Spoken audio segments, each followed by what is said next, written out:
Maria Nainggolan, the goddess of the moon, patently watches the spiders at work. He could make use of the spider's talent, he thought. By observation and imitation, he became a skilled weaver.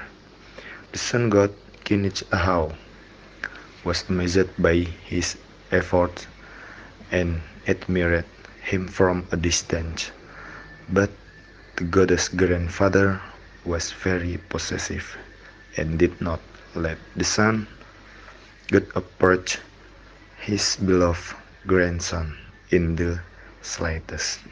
In order to get past grandfather, the sun god disguised himself as a hummingbird.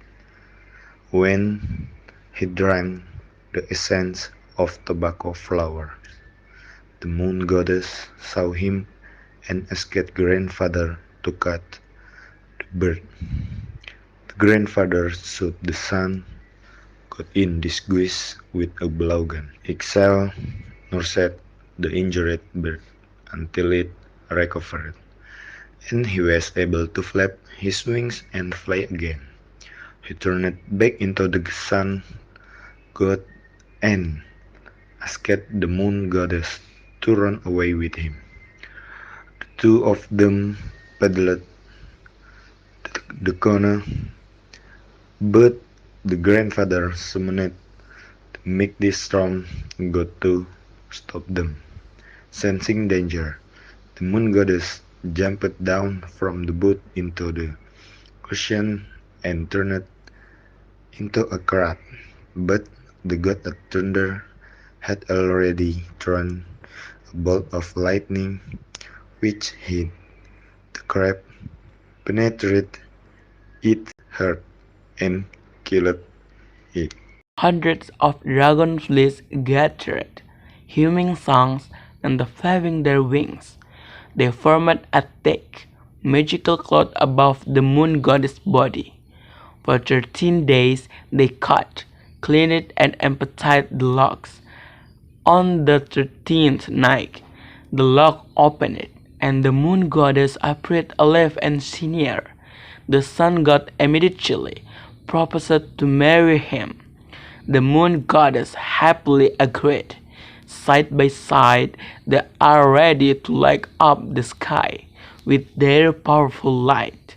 Unfortunately, this story is not over yet. The sun god's brother often visited, knowing that he also loved Ixchel. The sun god was jealous and began to persecute the moon goddess. One day, Ixchel was sitting on the riverbank, furious at her husband. A giant bird swooped down and offered to take him to the top of a high mountain. In order to be free from the cruel sun god, he agreed there. He met the Vulture King. The Vulture King is humble and fun-loving, a far better match than the gruff sun god. The moon goddess made a new home with him in the mountain. When the sun god found out he was distraught, he hid in a deer carcass until a hungry vulture came and jumped on his back and rode him to the mountain kingdom where the moon goddess lived with the vulture king. He asked the moon goddess to come with him. Apologizing for his treatment, the humble and forgiving goddess took pity on him and agreed to return home. But Kinich Ahau soon showed his true colors again. He hit the moon goddess, scaring her face and dimming his brilliant light.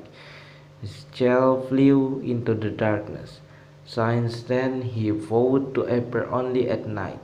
He befriended the star, uniting his dim light with them to guide light travels to safety.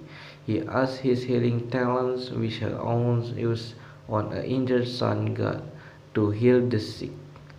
Today, Ixchel is a commonly known then he has become a symbol for the Mayan civilization, but archaeological evidence suggests that for the ancient Maya civilization, Ixchel and the moon goddess were two different dates.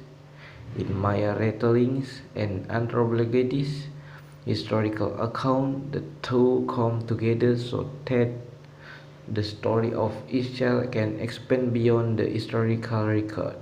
The story, like many others, is not just one story. Variation, ancient and modern, represent the value people hold dear and who they see themselves in the mythological heroes.